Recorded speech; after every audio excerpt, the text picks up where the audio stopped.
Halo semua, saya Andika Firmansyah. Saya akan membawakan materi tentang tata kamera.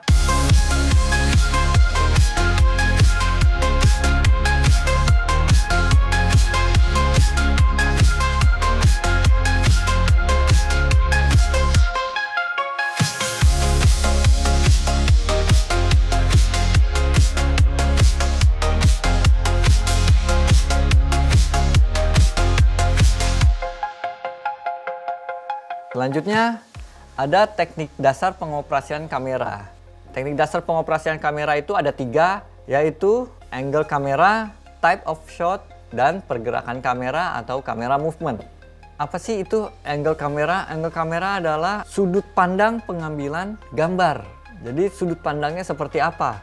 Jadi ada 3 angle kamera di sini. Ada high angle, eye level atau normal angle, dan terakhir low angle. Sudut pandang kameranya itu high angle, normal angle, atau low angle. Itu dia yang disebut angle kamera. Ini adalah contoh dari angle kamera. Berikut adalah contoh dari high angle. Di setiap pengambilan sudut pandang kamera itu atau angle kamera itu pasti ada motivasi dan tujuan atau maknanya. Seperti di sini ada high angle, mungkin teman-teman bisa lihat gambarnya. High angle ini akan memberikan makna, memberikan kesan lemah, tak berdaya, kerdil, terpojok, atau depresi. Seperti itu. Lalu ada normal angle atau eye level. Eye level itu adalah memberikan kesan normal atau biasa. Jadi ya normal-normal aja atau biasa-biasa saja. Lalu yang ketiga ada low angle. Low angle itu adalah pengambilan sudut gambar dari bawah yang akan memberikan kesan kuat, gagah, dan berwibawa. Nah, kalau high angle itu biasanya pengambilan gambarnya adalah dari sisi atas. Biasanya tuh dari sekitar 30 derajat di atas kepala objek atau subjek. Seperti itu. Kalau eye level biasanya angle-nya itu masih mata lensa itu sejajar dengan mata objek ataupun subjek. Kalau low angle biasanya dari bawah objek atau subjek. Selanjutnya ada type of shot. Type of shot itu ada beberapa macam, yaitu extreme long shot, full shot, knee shot, medium close up, big close up, lalu ada yang terakhir extreme close up. Jadi extreme long shot itu adalah merekam subjek secara utuh dari jauh, melebihi long shot dan interaksinya dengan sekitar. Gambar extreme long shot ini memberikan interaksi antara subjek dengan lingkungan sekitarnya. Biasanya untuk menunjukkan tokoh ini sedang berada di mana. Biasanya kalau kita lihat film-film zaman sekarang atau video-video sekarang tuh kalau misalnya kita mau mengambil extreme long shot tuh biasanya menggunakan drone, kamera-kamera aerial. Jadi ada mobil yang sedang berjalan diikutin sama drone. Nah, itu termasuk dalam type of shot extreme long shot. Atau dari menggunakan crane atau jeep gambarnya untuk mengambil subjek di suatu tempat seperti itu. Lalu yang kedua long shot. Long shot merupakan merekam subjek secara utuh dari jauh dan interaksinya dengan lingkungan sekitar. Hampir sama dengan extreme long shot. Long shot ini akan lebih padat sedikit dari extreme long shot. Jadi kalau extreme long shot tuh biasanya lebih menonjolkan lingkungannya. Long shot itu biasanya lebih dekat, lebih padat lagi untuk memperlihat detail dari lingkungan tersebut. Jadi kalau misalnya kita syuting, contoh kita syuting di pasar, biasanya kita menunjukkan betapa luasnya pasar itu dulu. Lalu di gambar long shotnya biasanya kita ngasih gambar si subjek berada di depan sebuah toko di areal pasar itu. Lalu ada full shot. Full shot merupakan merekam subjek secara penuh dengan batas atas, headroom hingga kaki. Yang disebut headroom adalah, jadi di atas kepala ini kita kasih ruang, kira-kira kalau di kamera ini kita sisain jaraknya sekitar segini, 5 jari. Seperti itu di atas kepala, ini namanya headroom, lalu sampai di kaki. Jadi seperti itu untuk full shot. Full shot itu sama untuk memberikan kesan lebih padat lagi, lebih ekspresif lagi si subjek ataupun objek. Selanjutnya ada knee shot. Knee shot ini biasanya saya nyebutnya cowboy shot. Biasanya knee shot ini digunakan pada adegan-adegan cowboy gitu. Kalau knee shot itu merekam batas atas subjek sampai atas lutut sebagai batas bawah. Seperti tadi headroom sampai dengan lutut, itu knee shot. Jadi ukuran gambarnya adalah dari atas kepala headroom tadi sampai dengan lutut. Lalu ada yang namanya medium shot. Medium shot adalah merekam subjek setengah badan. Itu adalah medium shot. Jadi dari batas atas headroom tadi sampai biasanya setengah badan kita adalah batas dari pinggul atau pinggang atau perut dari si subjek. Lalu ada medium close up. Medium close up itu merekam dengan batas atas subjek sampai batas bawah sejajar perut. Kalau medium close up itu adalah di atas rongga perut ini, jadi segini.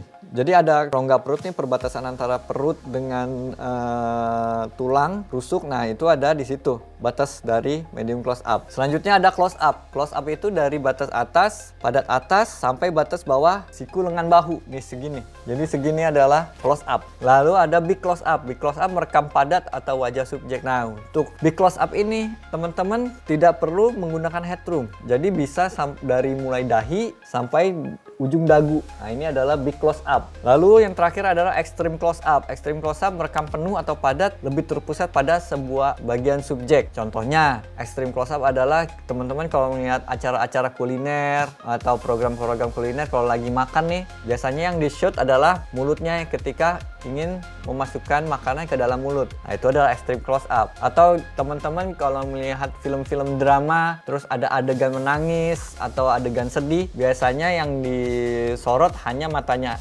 yang diambil gambarnya hanya matanya saja. Itu adalah extreme close up. Selain dari type of shot tadi juga ada masih ada lagi berbagai macam shot, seperti ada two shot. Two shot itu adalah gambar dua subjek di dalam satu frame. Lalu ada over the shoulder shot. Over the shoulder shot adalah biasanya ada dua objek, kita mau mengambil objek yang satu tapi bahu objek yang satunya lagi, pundaknya atau bahunya itu terlihat. Jadi itu over the shoulder shot. Bahu dari lawan bicara tokoh yang satunya itu harus terlihat. Itu namanya over the shoulder shot. Selain over the shoulder shot, ada lagi istilahnya adalah intercut. Yang biasa jadi istilahnya adalah yang biasa digunakan untuk intercut. Seperti kita ingin membuka pintu, jadi kita akan diambil gambarnya intercut ke tangan yang akan membuka pintunya tersebut. Lalu shot untuk transisi seperti itu. Lalu selanjutnya ada pergerakan kamera atau kamera movement. Ada beberapa kamera movement seperti pan. Pan itu adalah istilahnya kalau kita menengokkan kamera ya, karena dengan poros. Jadi pan kiri, pan kanan. Jadi kalau misalnya kita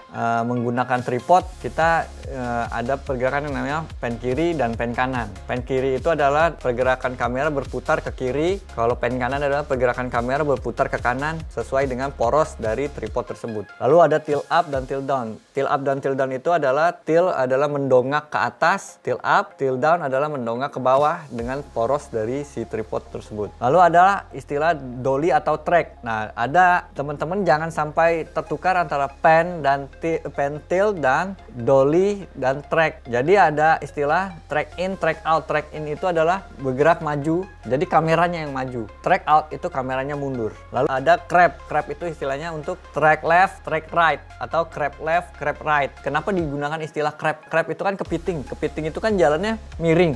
Nggak pernah kita nemuin crab atau kepiting jalannya lurus. Nah, sama seperti kamera, yang disebut crab left itu adalah kameranya bergerak ke kiri. Beda dengan pan kiri. Kalau pan kiri itu kameranya menengok atau berputar. Tapi kalau track left atau crab left itu kameranya bergerak ke kiri. Nah, sebaliknya crab right, kamera akan bergerak ke kanan. Teman-teman nggak boleh tertukar pergerakan kamera dengan pergerakan lensa. Nah, ini suka salah paham. Teman-teman taunya ada, kok nggak ada zoom in atau zoom out, kok nggak ada rec focus, fokus in atau fokus out, mas. Jadi zoom in, zoom out, rec focus itu bukan pergerakan kamera. Zoom in, zoom out itu adalah pergerakan lensa, karena yang bergerak adalah lensanya gitu, bukan kameranya. Kalau zoom in, zoom out kan kita lebih maju mundur, tapi itu kita menggunakan optical atau lensanya. Jadi jangan sampai terbalik antara zoom in, zoom out sama track in, track out. Kalau track in kameranya yang maju, track out kameranya yang mundur. Tapi kalau zoom in itu optikalnya yang maju,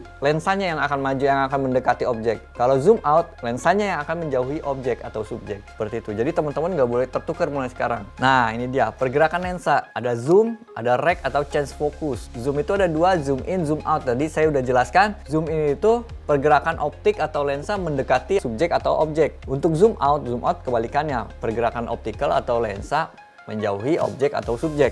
Rec focus atau change focus. Nah, ini kalau teman-teman sekali lagi nih, yang kelahiran tahun 90 akan sering lihat rek fokus nih atau change focus, atau ya, kalau teman-teman sering nonton Discovery Channel atau channel-channel tentang flora fauna, teman-teman akan sering sekali lihat pergerakan lensa ini. Jadi change focus itu adalah perubahan titik fokus dari objek satu ke objek yang lain. Contohnya kayak yang tadi sinetron zaman dulu tahun 90-an sering banget ada tokoh yang lagi ngomong di depan, di belakangnya ada yang diajak ngomong di belakangnya. Fokus di depan dulu, ketika tokoh yang di belakang ngomong baru fokusnya ke belakang.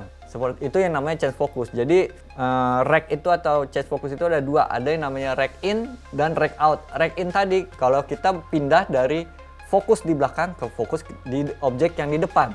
Sebaliknya kalau yang namanya rec out itu adalah perpindahan fokus dari fokus di depan menjadi fokus di belakang.